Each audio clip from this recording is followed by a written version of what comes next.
그 전에 수요 공급에서 한번 살펴보겠습니다. 이 그래프는 통계청에 들어가면 연도별로 다 이 인구 피라미드를 볼 수 있습니다. 여기 연도를 선택해서 보면 인구 피라미드를 볼 수 있는데, 학원이 앞으로 그 전망을 해보면, 지금 여기 10세입니다. 10세. 그리고 여기 20세입니다. 요만큼이 학원의 수요자죠. 학원을 수요를 하는 연령층이죠. 그래서 요 연령층을 이렇게 보면 요 정도가 됩니다. 요 정도. 그리고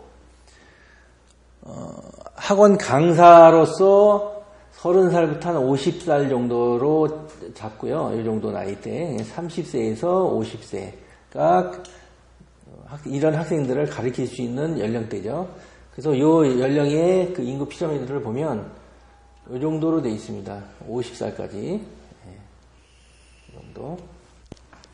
30살에서 50살까지. 인구의 그 누적수가 훨씬 많습니다. 이거는 지금 1980년도입니다. 80년도. 근데 이때는 학원 강사 공급자 수가 거의 없었습니다. 대부분 대졸자들이 많지 않았고, 대졸자 대부분이 다른 사회에 진출되어 있지, 학원 쪽으로 들어온 그 대졸자들이 그렇게 많지가 않았습니다. 그리고 학생들은 많았고, 그리고 이때는 대학을 가는 것이 거의 많은 목표였습니다. 그래서 IMF 때가 왔어도 최후로 경비를 줄인 것이 마지막 마지노선이 학원비였습니다. 근데 지금은 상황이 많이 달라져서 경기가 안 좋을 때 제일 먼저 줄이는 게 이제 학원비가 됐습니다. 그래서 이때는 정말 학원을 하게 되면 떼돈을 벌 수밖에 없었던 시기입니다. 공급자도 적었고 또 학원에 대한 수요들이 많았죠. 이런 상황에서 있다가 2010년으로 가보겠습니다. 2010년이 되면 학원 수요자들이 10살에서 20살을 똑같이 잡아보면 요만큼 됩니다. 요만큼. 그리고 강사의 공급을 보면 이만큼 됩니다. 절대적으로 이 강사 공급 인구가 훨씬 더 많습니다. 더군다나 이때는 대졸자들이 많이 양산이 돼서 가르칠 수 있는 인원이 절대적으로 많습니다. 이게 뜨문 이렇게 있는 게 아니고 거의 대부분이 학원을 할 수 있는 연령대 그리고 인원이 이렇게 구성이 되어 있습니다. 지금도 대졸자 중에 사교육으로 진출하는 그 인원 비율이 1입니다. 사교육이 1입니다. 더군다나 많은 대졸자들이 양산이 돼 있고 경기가 안 좋고 여러 가지 진입장벽이 낮고 그래서 학생 수는 적은데 이게 공급자들은 많기 때문에 80년대하고 2010년을 비교해 보면 강사 1인당 한 100명이다. 학생 수가 배당된 학생은 100명이다 그러면 지금은 한 1대 10도 안 될 겁니다. 1대 10, 10분의 1 이하로 공급자는 많고 수요자는 적고 하니까 한 1대 10 정도 되겠죠. 인원 자체가 이렇게 차이가 많이 나니까요. 그래서 이런 비율을 보더라도 지금의 그 학원이 시간이 가면 이게 이제 더 이렇게 됩니다. 한번 통계청 자료에서 인구 피라미드를 검색해서 이거를 연도별로 쭉 볼 수가 있습니다. 이 비중이 1, 2년에 해소될 이야기가 아니고요. 최소 10년 정도는 갈 겁니다. 그렇게 되면 앞으로 학원에 종사하는 사람들이 파이가 너무나 작아졌기 때문에 서로들 제살 깎아먹기에 그런 경쟁을 하지 않을 수 없습니다. 더군다나 이제 공부방까지 다 투명하게 그렇게 규제를 하고 과세를 하고 한다면 공부방도 2011년 이후에 학원이 급격하게 휘태기를 걷는 것처럼 공부방도 어떻게 진행될지는 전망이 아주 어둡다고 볼 수 있죠. 일단 학원의 수요 공급의 측면에서 이렇게 살펴봤고요. 그 다음에는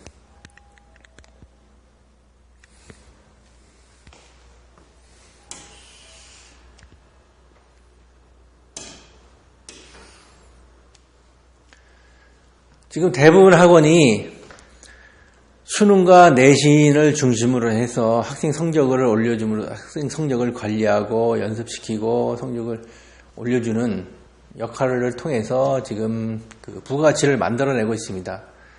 그런데 이제 수능을 먼저 살펴보면 수능에서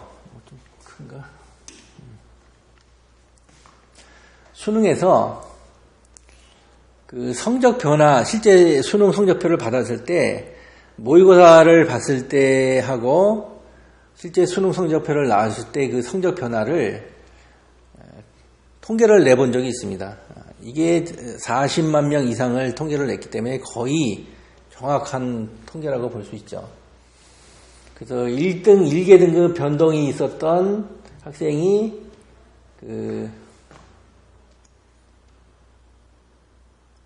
이건 변동이 없는 겁니다. 74.67%는 변동이 없고 변동이 있는 학생들이 불과 몇 프로 비율이 낮습니다. 근데 이것은 1학년에서 3학년 3년간에 걸쳐서 1개 등급 이상 변동이 있는 학생이 12%, 13% 이 정도밖에 안 됩니다. 그런데 이 2개 등급 이상 변동이 있는 학생들은 훨씬 더 적습니다. 2개 이상 변동이 있는 학생들이. 변동이 없는 학생들이 96%고요. 근데 2학년에서 3학년 때 이 변동이 없는 비율은 훨씬 더 많습니다. 성적이 변동이 없는 학생들이 89%나 됩니다. 1개 등급도 변동이 없는. 2개 등급 이상 변동이 있는 학생들이, 없는 학생들이 99%가 넘습니다. 그러니까 지금 실제 수능 성적을 받았을 때, 그 전에 모의고사 점수와 비교해서 성적 변동이 거의 없는 거죠. 이런 상황에서 수능 등급을 변동시키고 점수를 올리는 역할을 하고 있는 학원이 얼마나 힘든 싸움을 하고 있는지를 알 수 있습니다. 그래서 이렇게 확실하게 수능 등급을 변화시키는, 성적을 올리는 그런 경쟁력 있는 학원들은 그 지역에서 튼튼하게 뿌리를 내리고 잘 운영이 돼 있고, 단일화만 하는 학원들은 점점점 도태가 되고 있다는 것을 알 수 있습니다. 두 번째는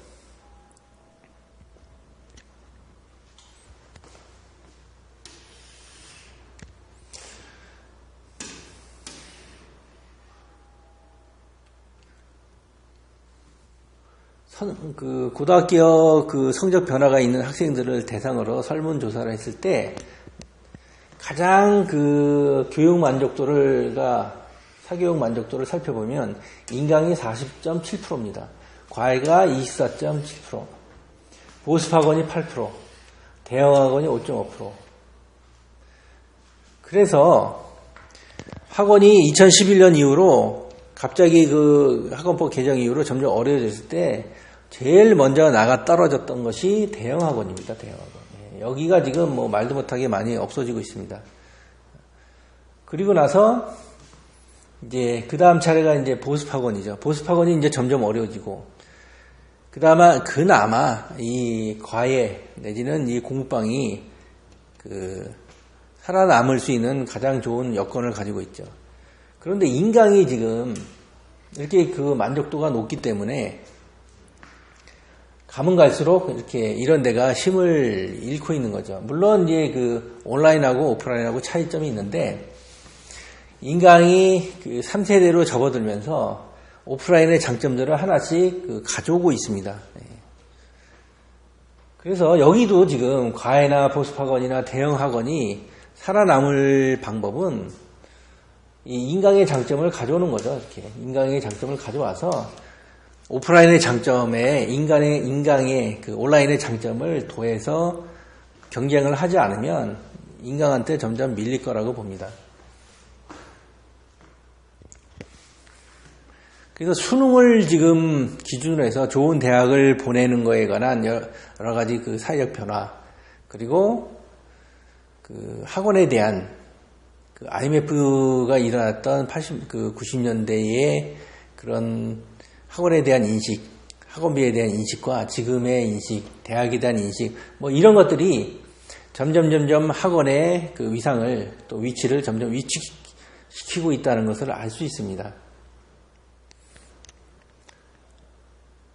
또한